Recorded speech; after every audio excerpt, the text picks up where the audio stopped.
What's up, everybody? Once again, it is I, James, coming to you from the Nerdy Mewzings podcast studio. I'm here today with Mr. Sonny Chargualaf, coming to us all the way from Guam.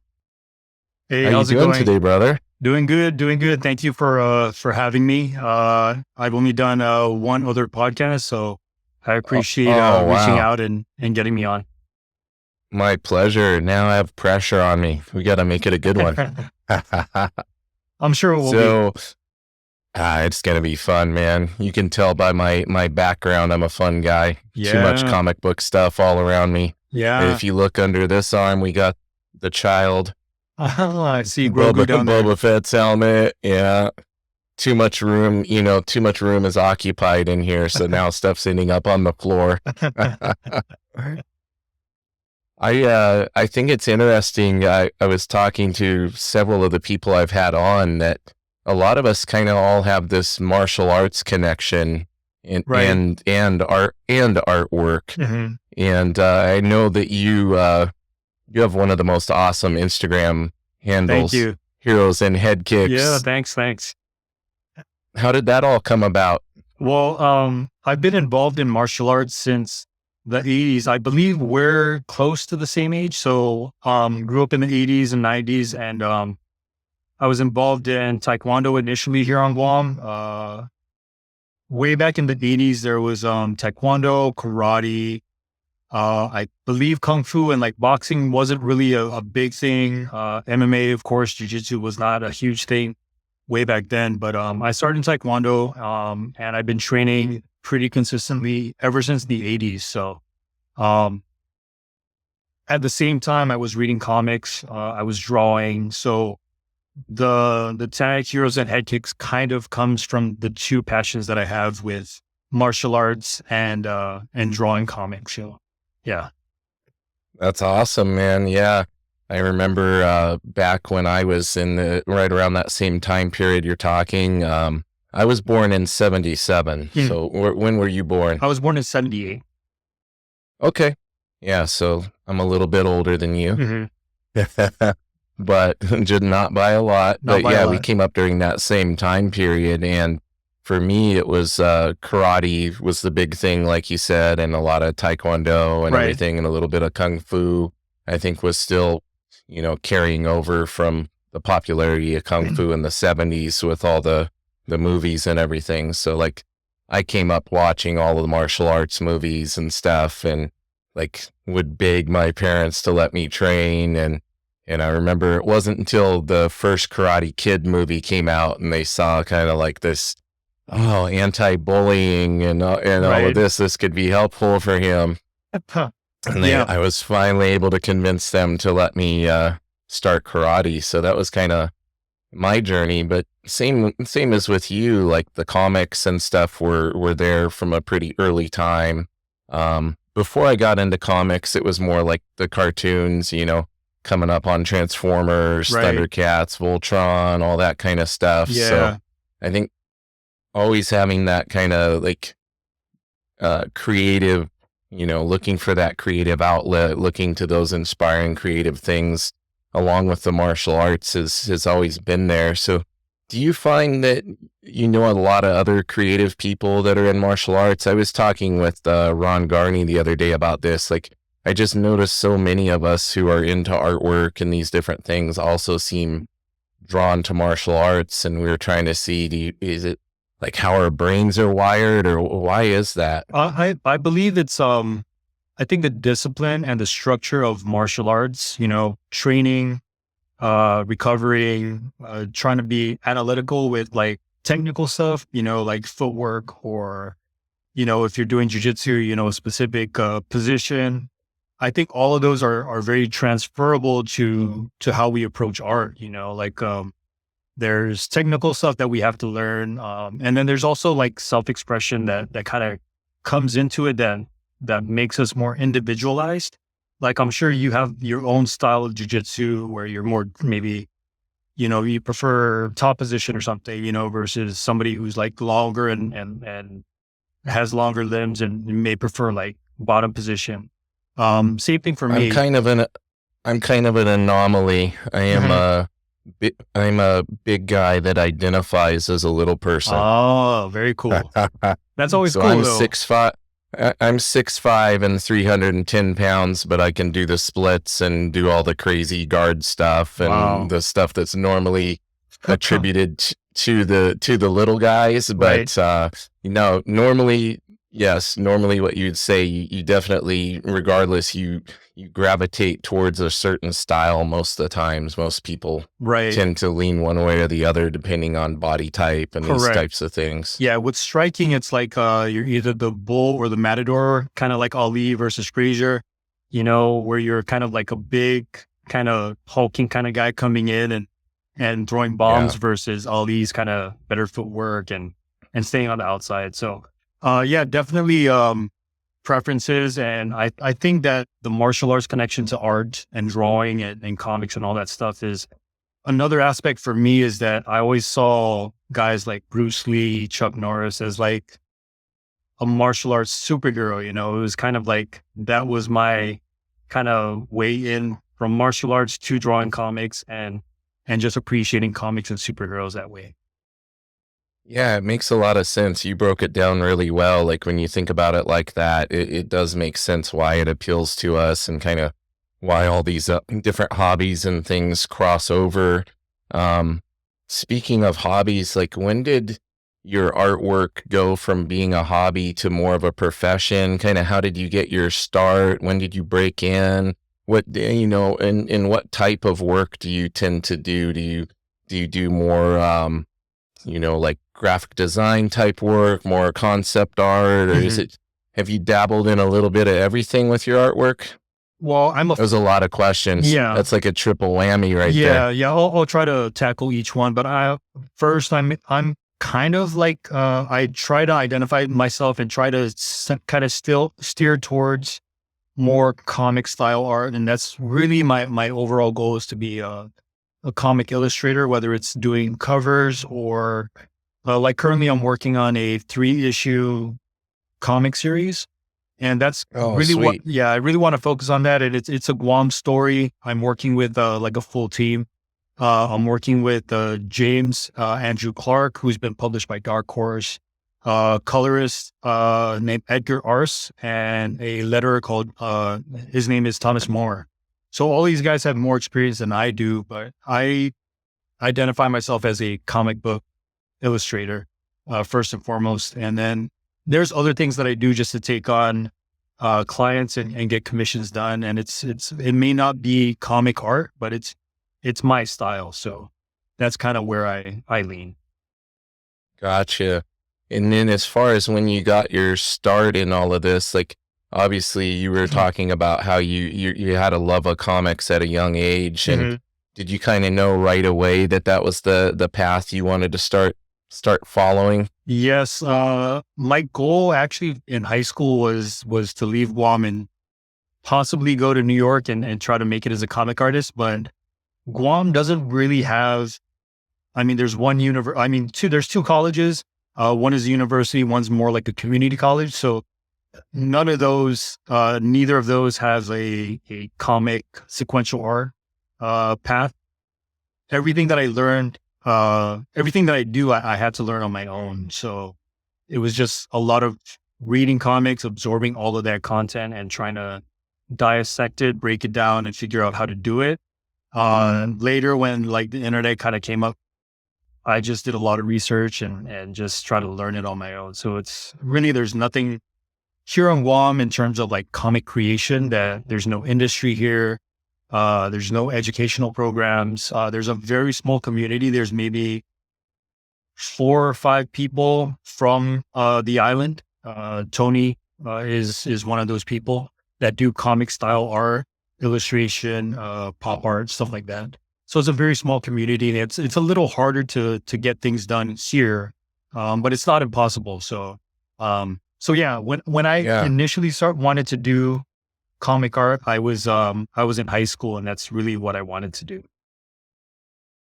Well, I think no time like the present for that to start changing, and I think if we're positioned in a perfect world to be able to do comics from anywhere, Hey, you know, it's kind of all the resources are there now.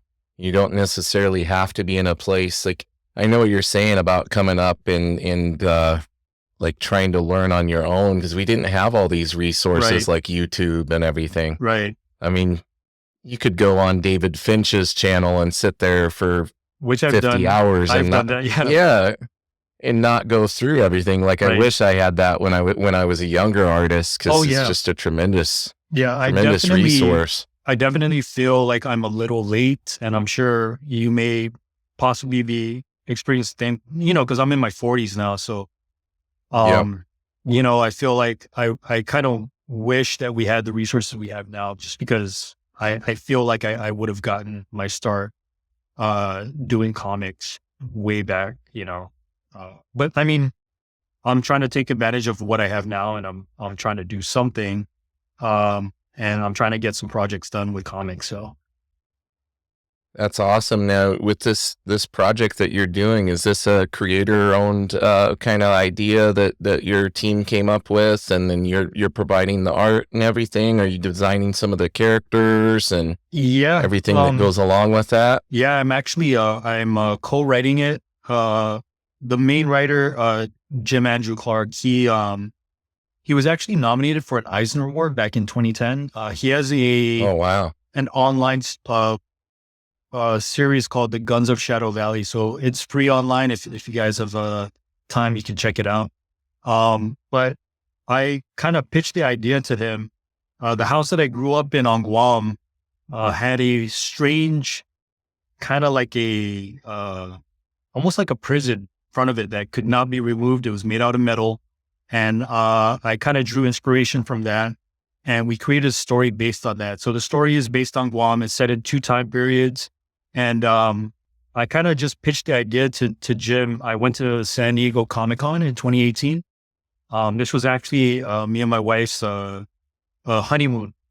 And we got married just a few weeks prior to Comic-Con. And then we attended, and I just pitched the idea to Jim, my co-writer. And I'd never met him before. I just went up to him and I said, here's a story idea. If you want to try to jump in on it, get a hold of me. And we talked, and this is how it worked out. So That's amazing. I find that's something really special, I think, that exists in, we see it in comics, and I see it in jiu-jitsu and a few other things. Well, now I'm big into arm wrestling, as you've probably seen on I've seen your my IG. Instagram, but like having this access to these people that would be like sometimes like the equivalent of a Michael Jordan or a Kobe Bryant, and you actually get to interact with them, and they're like really cool and down to earth, and you can go up and share ideas, and look at you just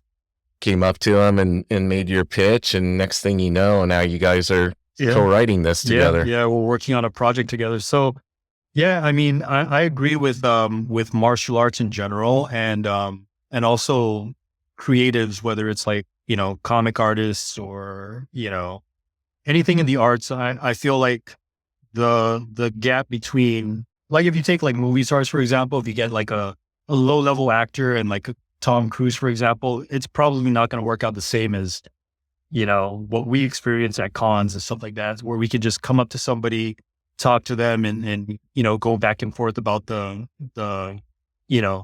job and the career and everything, and learn a little bit. So yeah, I think we're a little lucky in that sense. Are you guys gonna do like a Kickstarter type of thing for it, or is this something you're just strictly rolling out on your own and gonna get published somewhere? How you handling all of that? Yeah, so we're we're gonna self-publish. We're doing everything. It's issue 1 it's a 3-issue thing. Issue 1 is pretty much done. I believe we're waiting on my part is done. The coloring's done. I can send you a little bit of sample. I hope you do. Yeah, I'll send you something soon. But it's a very self-contained story, and it's pretty much we're just kind of doing it I'm not sure. I don't think we're going to be doing a Kickstarter. It's just pretty much funded on our own, and everything's taken care of by us. Very cool. So a passion project, and then, get some eyes on it, and who knows, maybe we'll be able to get some more mainstream exposure and that would be get cool. Things rocking and rolling. Yeah, that would be cool. The Guam comic art community on the map even more. That would be amazing. Awesome. Yeah. Do you who do you remember kind of being your first major influence as far as comic art, as far as the books you were looking at? Like, I know I find it funny. It seems like pretty stereotypically most of us who are into drawing or into, who would consider ourselves like aspiring artists, like we usually look at the books and we're not too worried about the story. We're like going in there and buying books based off of how it looks, what we like, and how pretty it looks, right? Yeah. So what were some of your early inspirations and artists that you encountered when you were first into comics? For me, because I grew up reading a lot of X-Men, that was my main title that I read. Arthur Adams was one of he's definitely my favorite comic artist. Jim Lee, Mark Silvestri, Alan Davis, who else? John Byrne. I loved his run on the X-Men. There's a guy named Dave Cockrum who created some of the X-Men, like Nightcrawler. Yeah. Interesting fact very about, underrated too. Like, I'm very surprised that he's not more spoken about than he is, Yeah. Interesting thing about Dave Cockrum is that he actually lived on Guam for a little bit.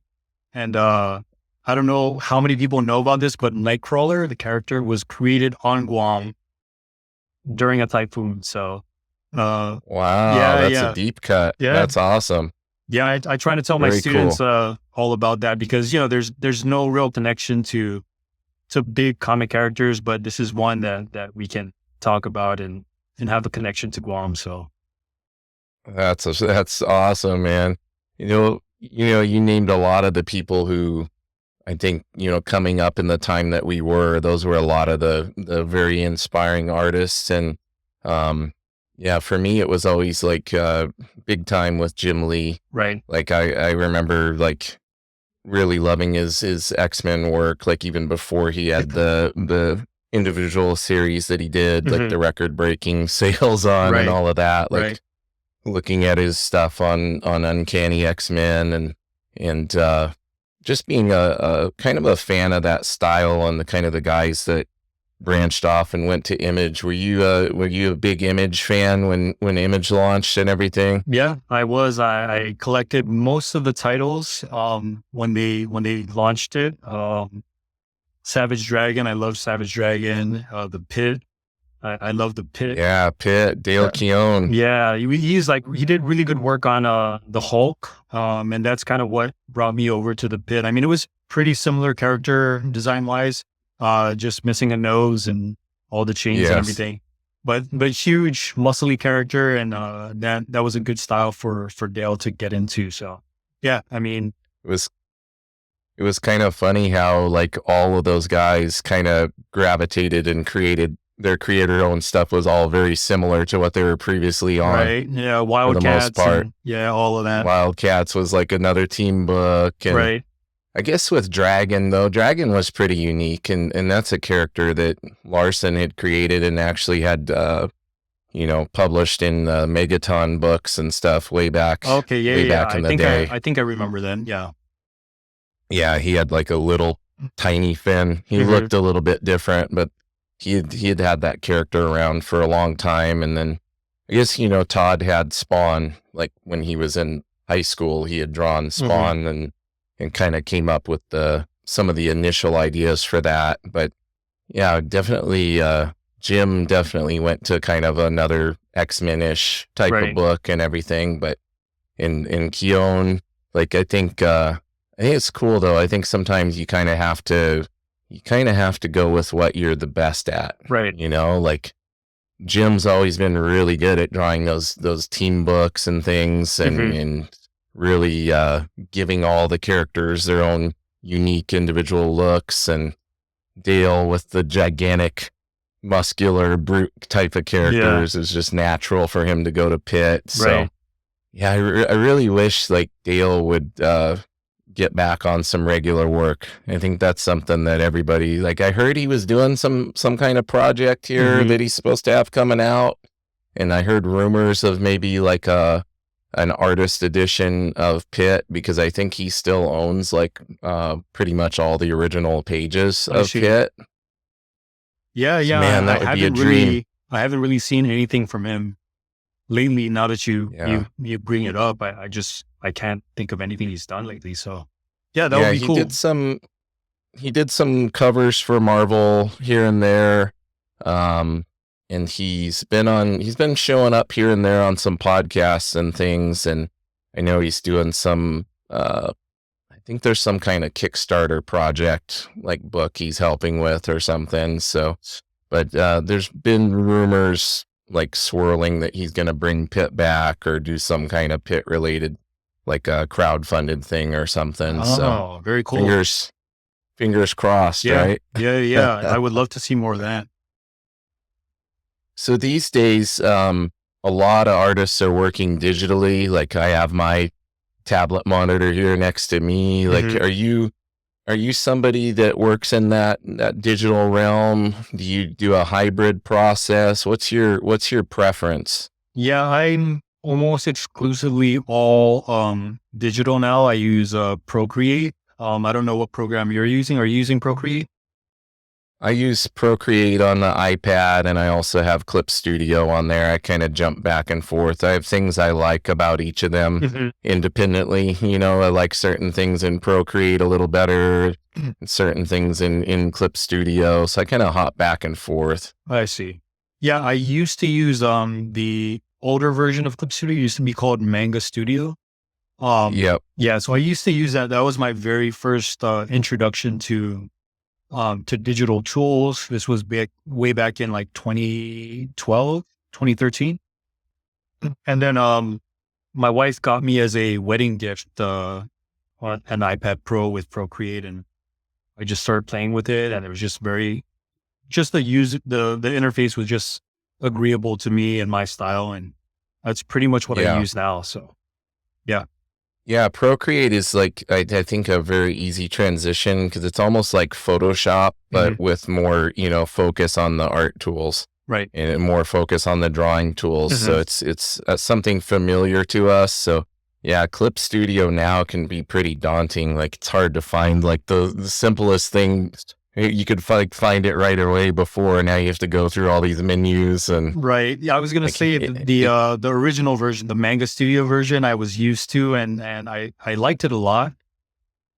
But when they updated it to Clip Studio, the interface changed, and it yeah. was kind of intimidating. So I wasn't doing as much on that as I was on the older version. And then when Procreate came around, I just said, okay, this is a better fit for me.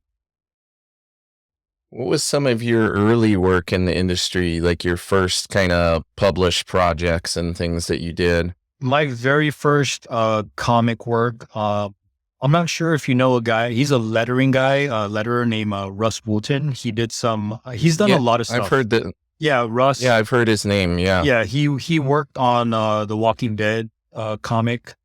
He was doing the lettering for it. He's done a lot of stuff.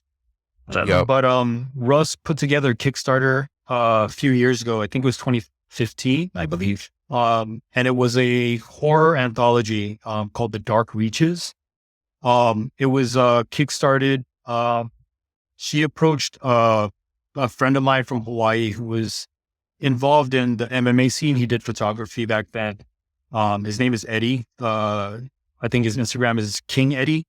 But he wrote a short story, a short horror story, and he reached out to me to illustrate it. We had talked before I did any comic work way back in 2010. I was cornering two fighters from Guam in Hawaii.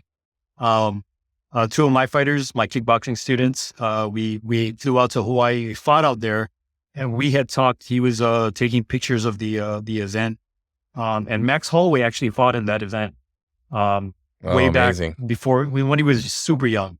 Um, Yeah.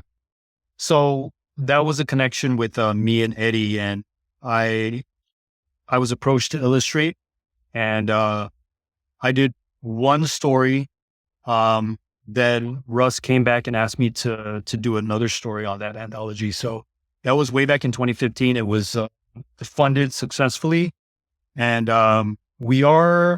it's a long process for the second volume to come out, but we're kind of working on that as well.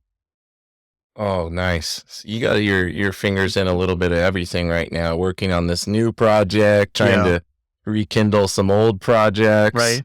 Like you got that creativity trapped inside you. It's got to get out, right? Yeah, I feel like I said earlier, I feel like I'm a little late, so I'm trying to make up for lost time. So trying to get some stuff done. Yeah. Now, are you still teaching martial arts at all? I was coaching actively from 2014-ish to, I'm sorry, 2004 to, about 2016.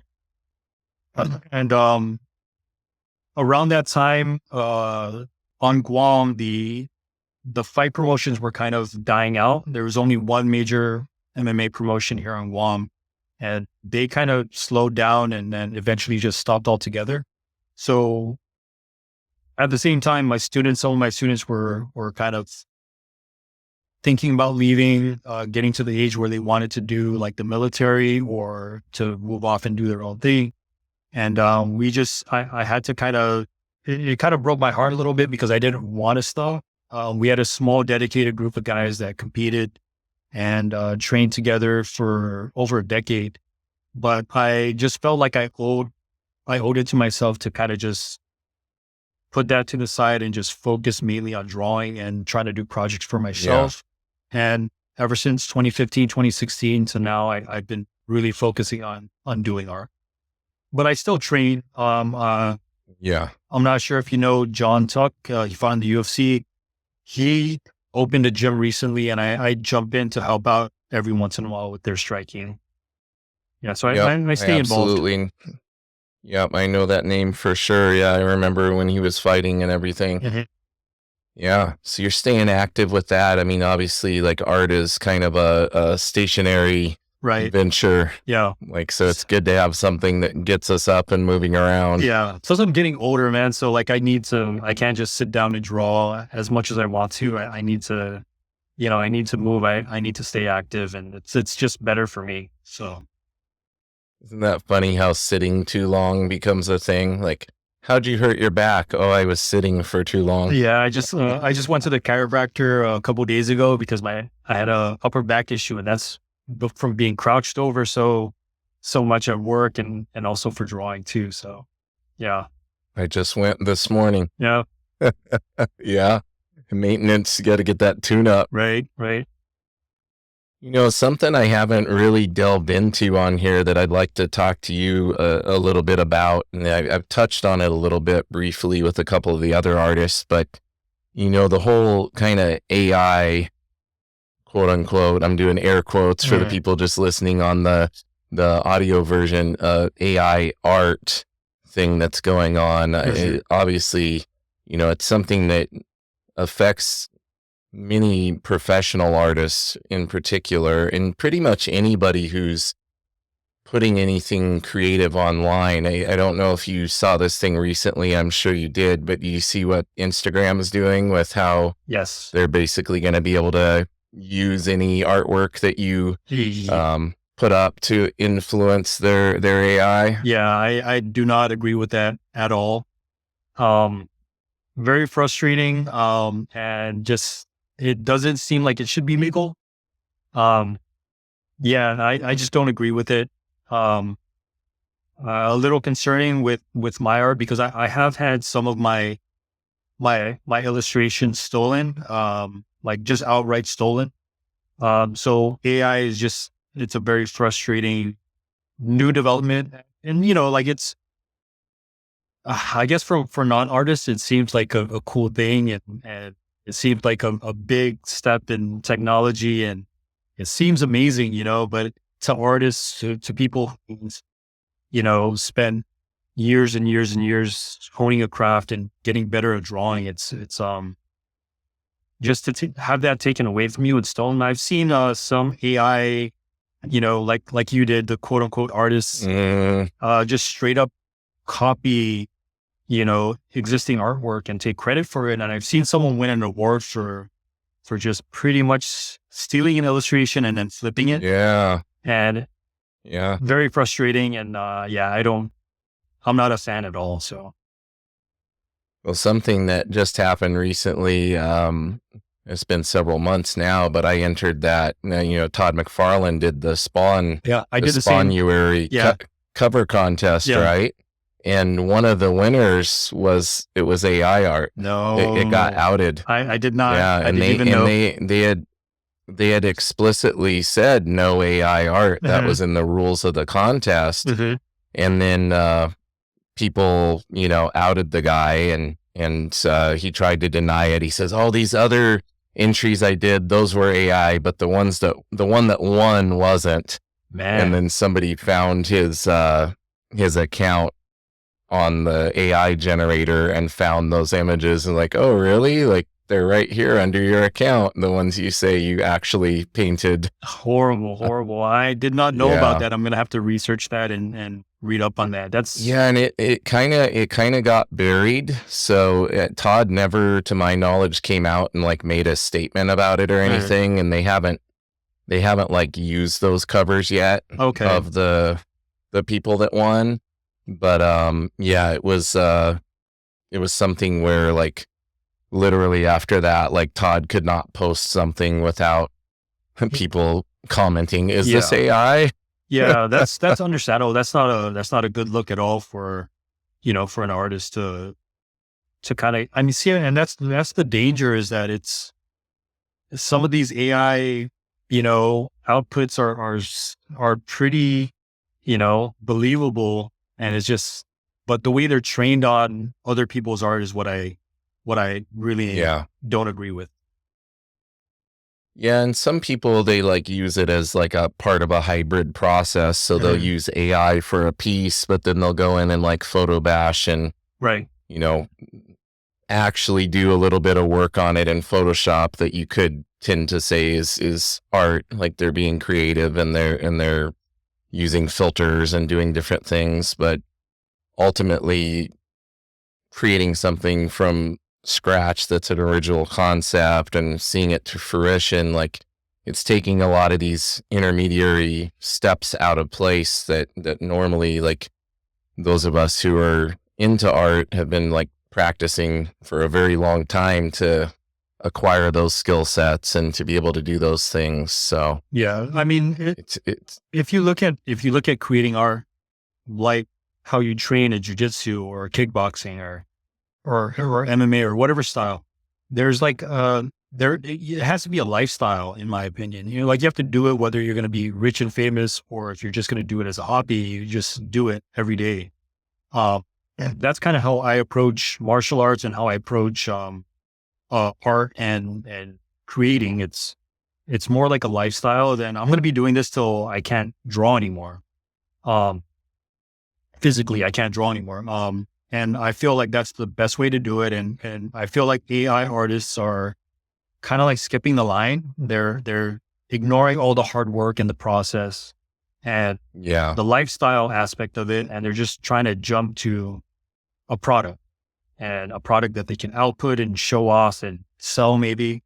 And I think it's a not honest way of creating art. So, and to top it off, on top of that, there's the aspect of stealing other people's work. And it's just, I don't like it.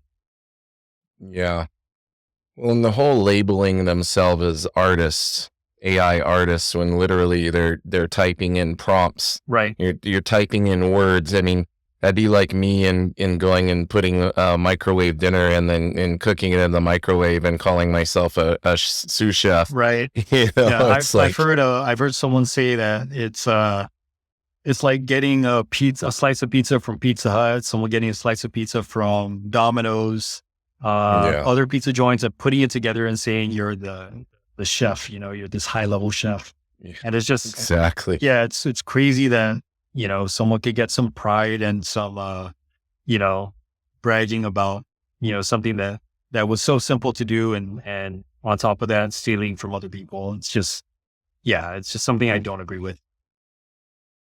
Yeah, I think we're in the same boat on that. I think, unfortunately, it kind of seems like the genie's out of the bottle and it's not something that's going to go away. So I think, hopefully some regulations or something come into play as far as, not taking artists' artwork without their permission and churning it into these things. And because you can see on some of them, like, you know who the artist Art Germ is? Yeah. Yeah. So like a lot of the early AI stuff, like, was heavily, you could tell they fed a lot of his work into it. With like dramatic lighting and all of that. And then there's a lot of stuff in the early stuff that looked a ton like Alex Ross's stuff, Right. like that the style of Alex Ross's paintings. And then, there was another one too, and it was like very apparent. And the one that really got me, and I know upset a lot of people, was shortly after Kim Jong-gi had passed. They went and fed like a ton of his work into one of them, and then it was spitting out new, quote unquote, new Kim Jong-gi pieces, that looked like, if you weren't somebody who knew like his style very well, they were like passable. So I think it's just going to be one of these things that people need to keep speaking up. And like with this Instagram thing, it's really weird though. They're making it like very hard to opt out. Well, like apparently you have to file an objection, and they can approve or deny your objection request, is what I heard. Yeah, my wife has been sending me these reels on like tutorials on how to opt out, but I was hearing that that's not possible in the US. Like there's no way to do it. From what I've heard is there, you can go into the settings and there's like a file objection thing, and it's like this whole process. And in it says they have the right to like deny your request, objecting them from being able to use the things that you're putting in the account. Yeah, that's pretty crazy. I don't know if you've noticed that I slowed down on posting on Instagram. And this is prior to the AI thing, but it's just like I was a little more kind of scared to post, just because I've had a history of people stealing my stuff. So with the whole AI thing and people using your art to train the algorithm, I'm a little more reluctant to post stuff. And it sucks because like that's where I get most of my interaction. We met through Instagram.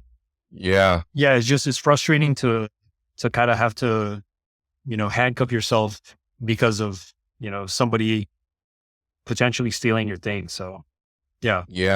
I already know of several pro artists here in the US that have, or, in this part of the world, who have stopped, either stopped posting on Instagram, stopped posting any of their art, or have just altogether posted that they're just leaving Instagram altogether. Yeah, I've seen a few. And apparently, I guess there's some other platform that just popped up that's more directed towards artists. That's kind of a Instagram type of thing that a lot of the pro artists I know are switching over to, that supposedly doesn't have any kind of AI implications along with it. So yeah, I saw that recently. See where things go. Yeah, I saw that recently. I think it was just like yesterday. I saw a bunch of artists saying, follow me on, I forget what the new app is called. It's like Sarah, like CERA or something like that. I saw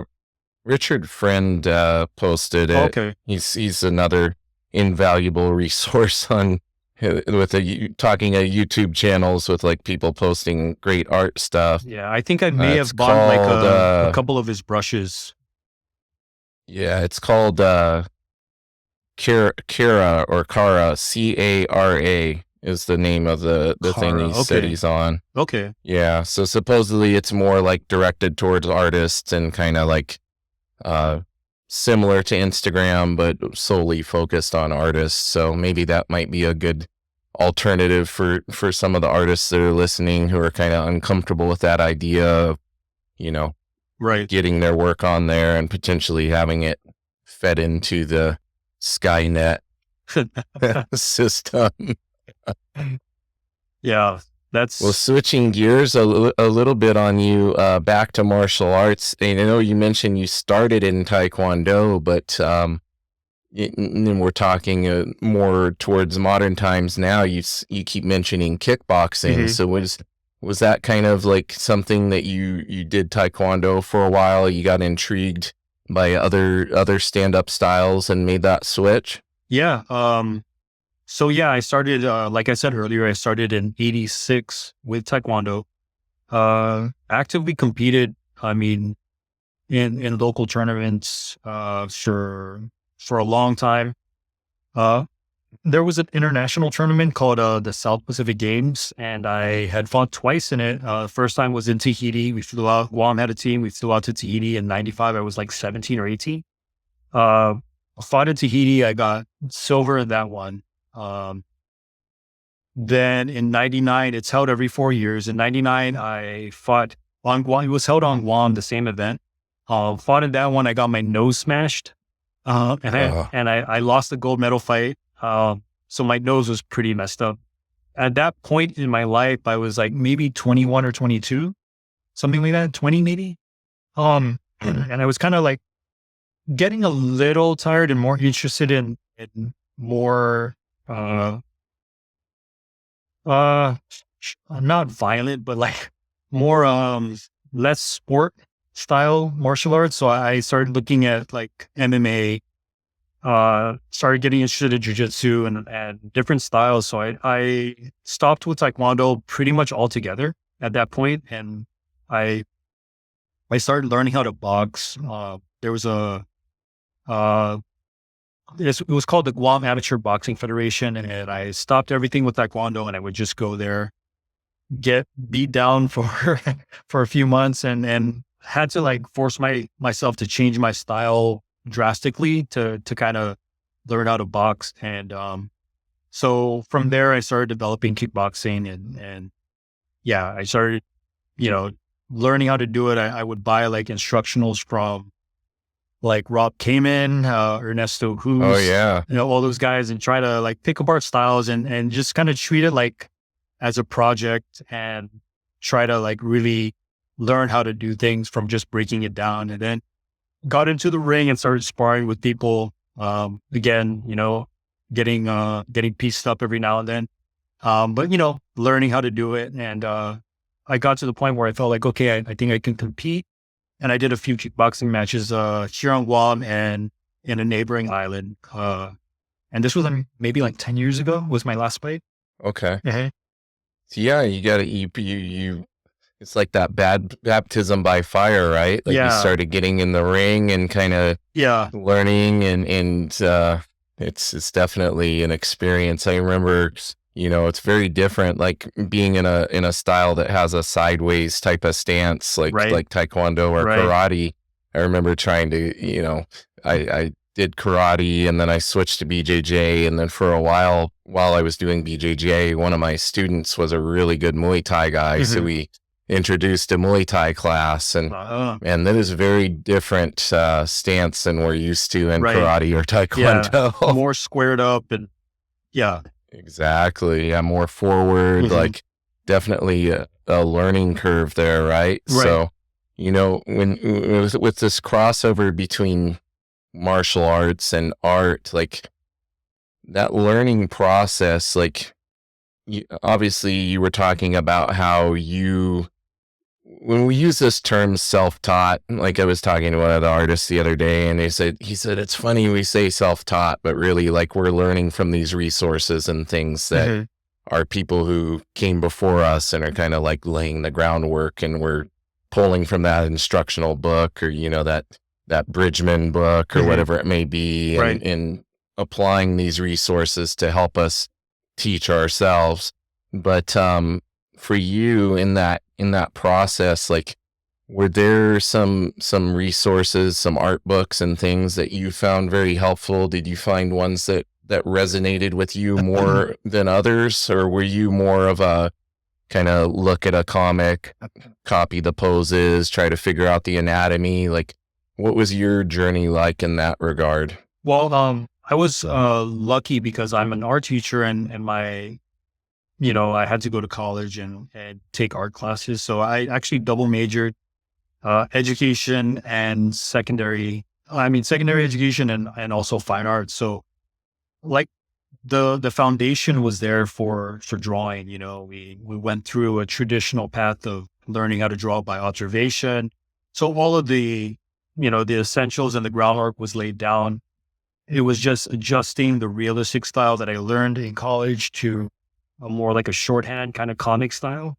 Gotcha. So you did have like formal art training then Correct. in regard to like life drawing classes Right. and still life and that type of thing. Yeah, I believe Tony Dela Cruz and myself went through the same art program here on Guam. And just talking to him, I know that when he moved out to Washington, he went back to an undergraduate program and he did like another illustration type program. And that, like I said, that's not offered on Guam. It's just a very traditional watercolor charcoal kind of, Right. life drawing kind of, path that is the only option here at Guam. So yeah, that's what we Seeing both went through.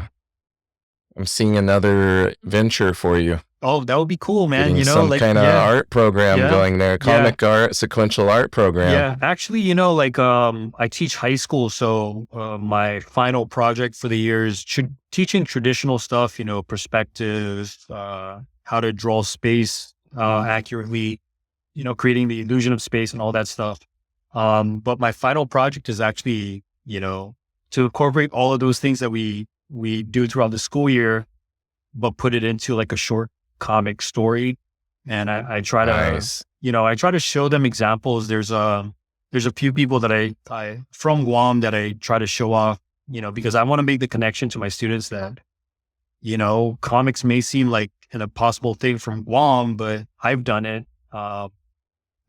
Tony's done stuff in kind of not a full on comic, but he's done things that are related to comics. So I show off like Tony's work. I show off my work. There's another guy named from Guam. His name is Jesse Mesa Tovis, and I think he works for Marvel. He's like Cool. he's a previous guy. And both Tony and Jesse, I've spoken to online from way back just to kind of get tips and kind of, ask them questions on how should I do this. And I've always like kind of reached out to them and I really appreciate them kind of opening up to me and just giving me some tips here and there. So yeah, those are two guys that are super cool. And yeah, they're always, they've always been supportive of whenever I have like, a question for them. So yeah. That's great. That's great. It's cool how you were able to kind of cross it over into your class a little bit and give the students a little creativity there Yeah. at the end of the course Yeah. and getting them, maybe getting some of them inspired by the comic art style, Yeah.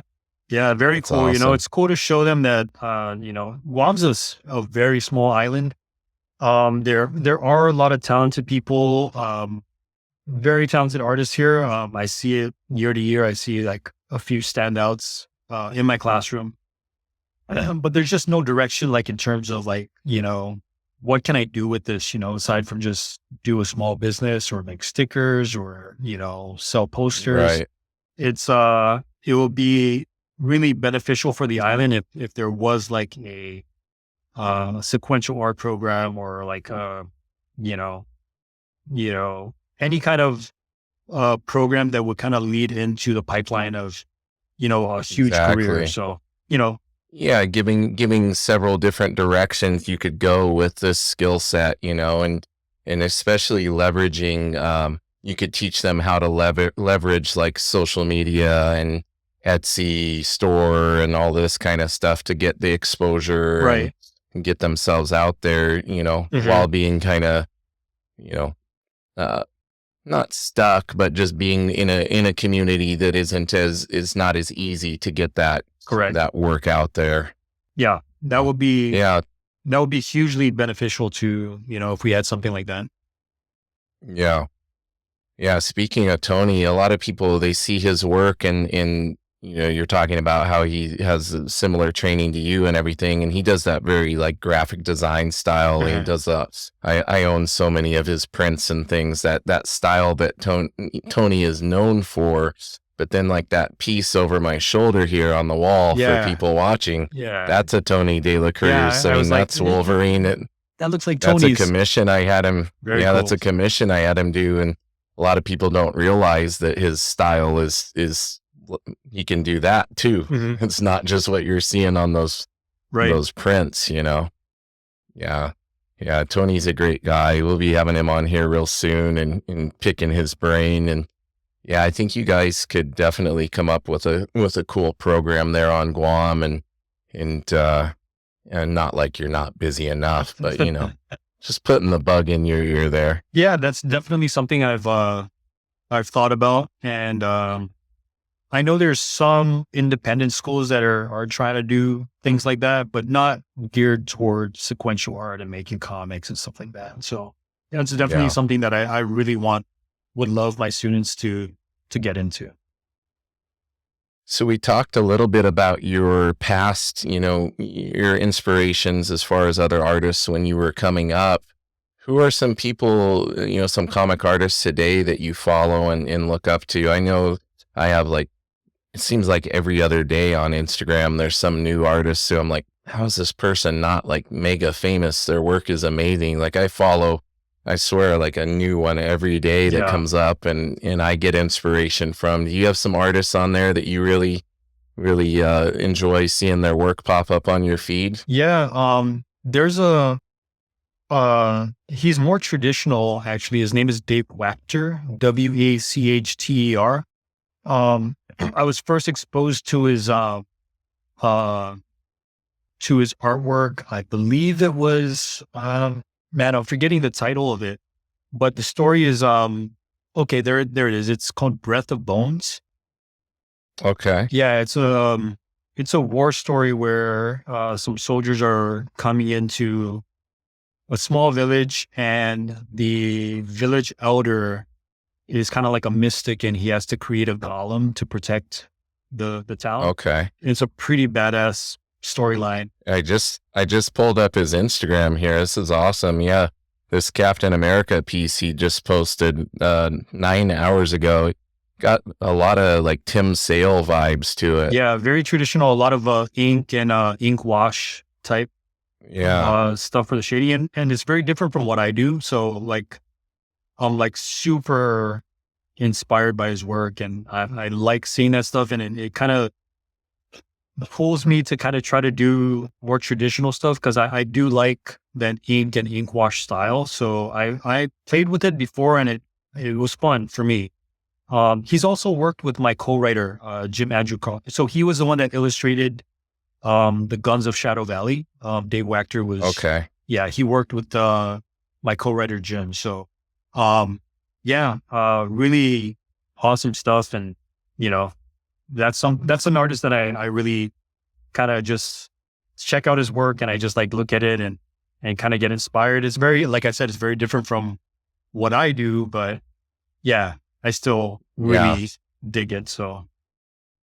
Now, are you guys thinking with this book that you're doing, are you bring any other artists in to like do pinups or variant covers or anything like that? Or is it strictly just going to be you, or what are you thinking in that regard? Have you thought that far ahead? We have not. As far as I'm concerned, so far it's just me, but if it was just up to me straight, I would love to get variant artists on, but yeah, it's co-owned by myself and my co-writer. So any decisions like that, we gotta talk it out and figure things out. Yeah, that makes sense. Yeah, collaborating is a very unique thing, Mm-hmm. Especially when you're all creative people. You got to make sure that everybody's as close to on the same page as possible. Like, what do you enjoy the most about that collaborative type of process? Well, with the my current project that I'm working on, the title of the comic is called Tautamona. Tautamona is it's like kind of the ghosts and the spirits on Guam. It's a Chamorro word. Um, Literally, it means like people from before. That's what it means. Gotcha.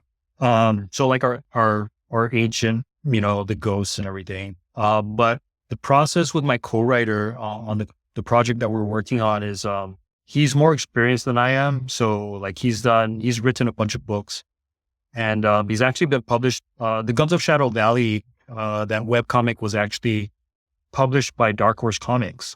They reached out to him after it was put online, and they asked him to publish with them. So he's got experience. He knows what he's doing, and he's kind of like a guide for me. He kind of steers me, my artwork, in the right direction to make it more readable for the audience. And it's a lot of work, but it's work that is eventually going to make me a better comic artist. So that's the big benefit of working with someone that's more experienced, and just getting and he's like super nice about it. He's not like demanding, and he's not, he doesn't talk down to me about it. He's just very, very open to like what I think about the process, and he gives suggestions, and gives me the reasoning behind it too, right? He kind of, I don't think his intention is to teach me, but he'll say, he'll give me reasons why the thing that I drew should be adjusted or changed, and very beneficial for me, because I'm still, even though this is like my second or third published work, I'm still very new to it.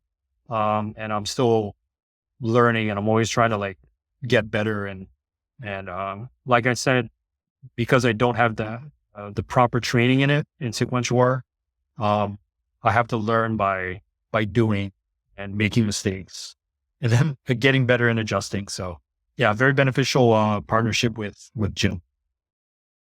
It's great that you have somebody like that, an industry professional who's been around a while, that you can kind of lean on a little bit in that regard. Mm-hmm. And it's good that he's being very forthright with kind of his suggestions and things, and giving you different ideas of, how to adjust your work based on what they would be looking for in sequential art, and specifically in the comic book format. Mm-hmm. So yeah, that's great. You're kind of getting to learn on the job, so to speak. Right. Absolutely. Is this your first time working with somebody like of his caliber? Yeah. As far as his experience and who he is, and right. Yes. This is the very first time. The previous published work that I've done with the horror anthology, it was written by, the story was fine. It was good. It was a good story, but he definitely, the writer for that one, did not have the experience that Jim, my co-writer Jim, has. So definitely this is the biggest project I've worked on, and it's awesome because it's like a personal project to me. It's from Guam. It's a Guam story with Chamorro characters, and it's nice. it's kind of like my baby a little bit. It's something that I can try to put out to the world, and hopefully people enjoy it, and the people of Guam kind of appreciate that I'm trying to put out a Guam story. Yeah, that's amazing. Yeah, speaking of Chamorros, like I had to have my show you roll symbol. I found my you got to have a comic related shirt for the podcast, but I also had to have my family at Show You Roll. They're all Guam boys and girls, and we got Optimus on here with the Show You Roll symbol. I see it. It's hard to see. That's Optimus hiding in there. Nice. Yes, sir. That's when they did their collaboration with Hasbro, and they actually released officially licensed Transformer. That's crazy. I didn't even know that they did that. Oh yeah, it was insane. They actually did exclusive one that you could only get in person at the Hasbro booth at San Diego Comic-Con. Wow. Have you ever been to like any like San Diego Comic-Cons? Have you been there? I've been to San Diego once. Okay. I've been in, and it was on a whim. It was so crazy how it worked out. And again, we talk about these connections between comic books and martial arts and jiu-jitsu. So I actually happened to be, I want to say it was like 2014, I believe. And I was down in California to train at my instructor's jiu-jitsu school. Mm-hmm. And I didn't even realize that San Diego was that week. Oh, And I was down there. I'm like, oh man, I'm down here. Like I could drive to San Diego from here.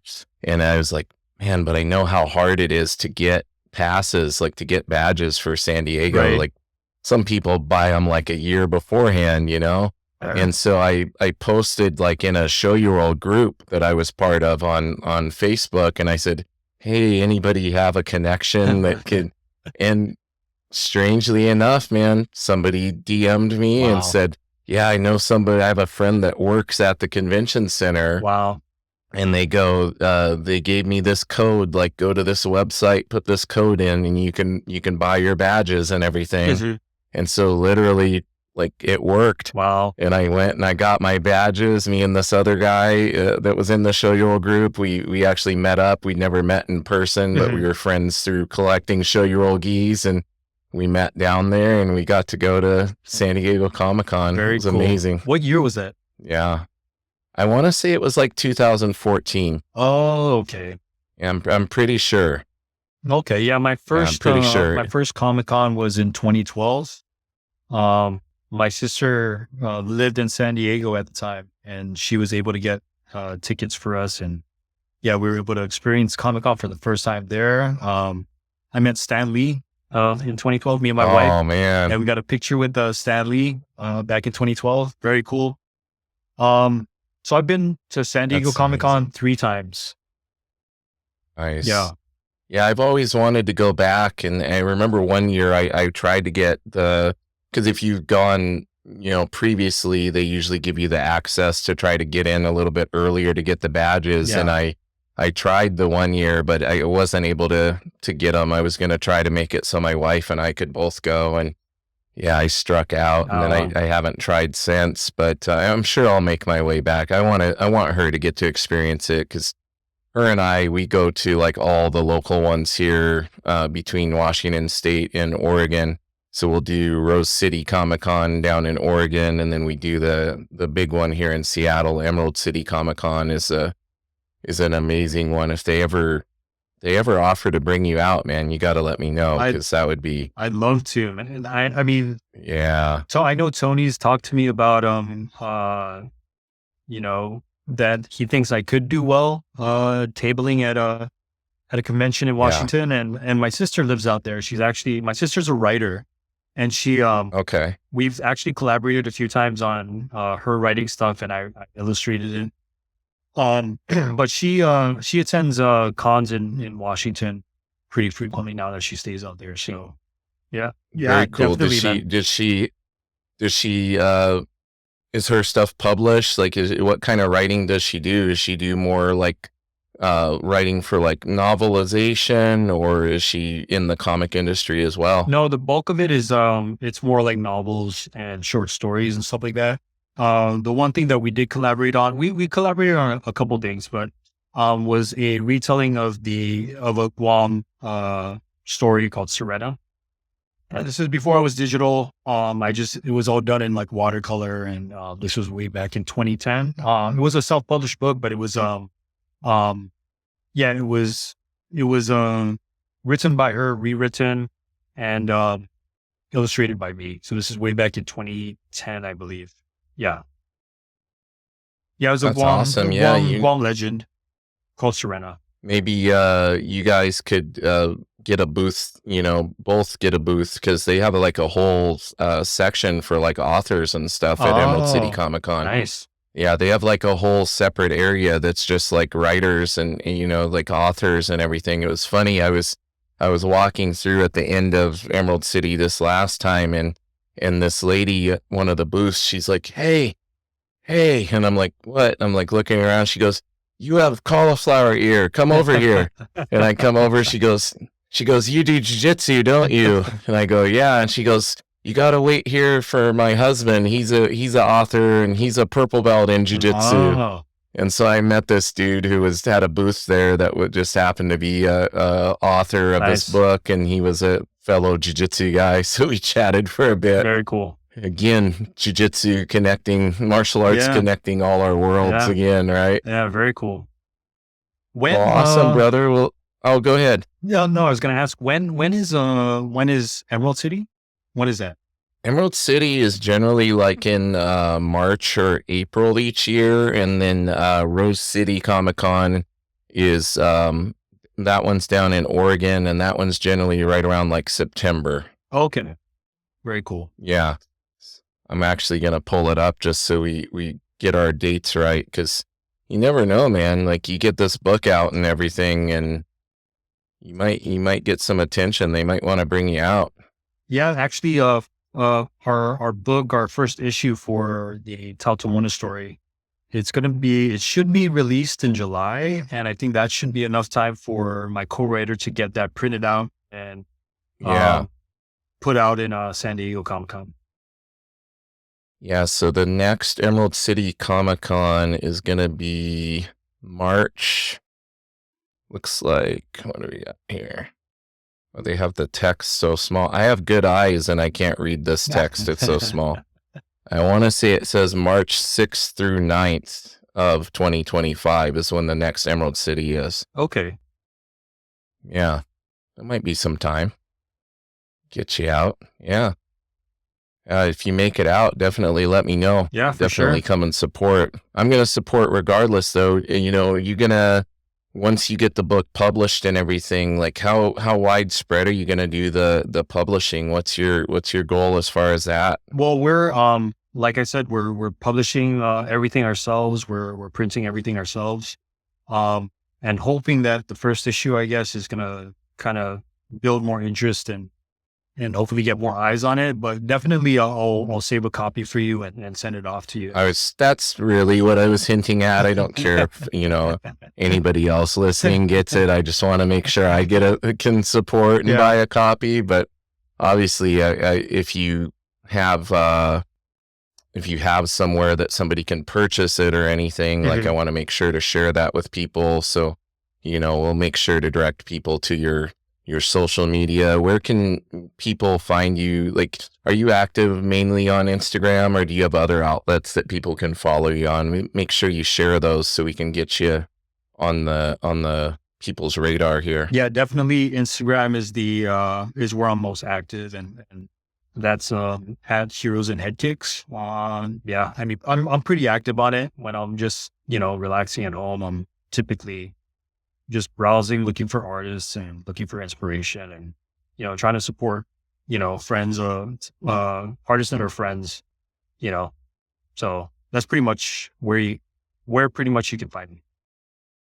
Perfect. So we'll keep it simple, and people can find him at Heroes and Head Kicks. I'll make sure to include that in the show notes for everybody, so they can just click on through and give you a follow, and that way they can see your announcement when the book is available, if there's anybody, you know, anywhere anybody can purchase and all of that. So, man, I know it's early there, and it's messing me up. And it's Saturday there, right? Saturday morning. Friday there, right?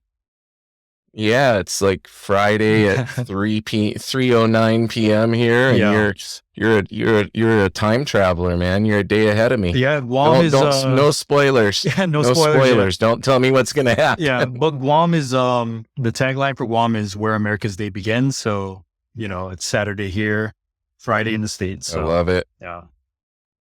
Awesome. Well, I appreciate you getting up bright and early there and spending a little bit of time with me today, and I hope to have you on in the future after the book comes out, man. Yeah, for sure, man. Just I'm down to come by and talk, and yeah, let me know. Sounds good. Well, everybody who's listening, give him a follow. I'm going to hit this outro. Want everybody to make sure to keep it nerdy. Just vibe with me a little bit here. I'm going to put these tunes on. Awesome. Thank you. I appreciate it, man. Thank you, Par.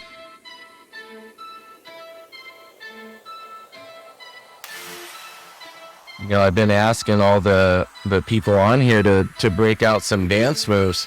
Oh, Just like we're on a film set. You can't hear it, but, you know, you can come up with it in your mind. Yeah, I don't dance. I can shadow box, but that's probably the most. I don't dance either. I can move my shoulders a little bit, you know, the typical big guy dance. Yeah.